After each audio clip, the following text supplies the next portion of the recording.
लाहौर में सजा पिंडाल खिलाड़ियों ने डाला खूब धमाल। माल रोड पर तहरीक इंसाफ के जलसे में कप्तान के दीवाने खूब पुरजोश नजर आए। पार्टी परचमों की बहार में चाचा पीटीआई ने रक्स करके सुनामियों को किया सरशार।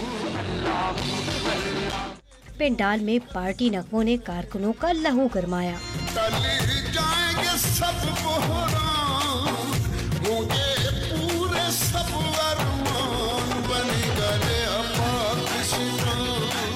करप्शन के खिलाफ बने नगमों पर खिलाड़ियों को खूब जला लाया। कप्तान के नन्हे खिलाड़ी भी किसी से पीछे नहीं रहे, तो खवातीन कारकुनान भी खूब बन ठन कर पहुंची मेकअप के साथ।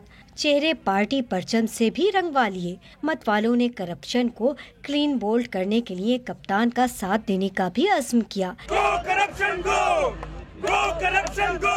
दिन में भी पार्टी परचमों से सजे खिलाड़ियों का जज्बा जवां नजर आया और कप्तान के दीवाने शदीद गर्मी में जलसागाह पहुंच गए और नारों के साथ पार्टी गीतों पर रक्स करते रहे।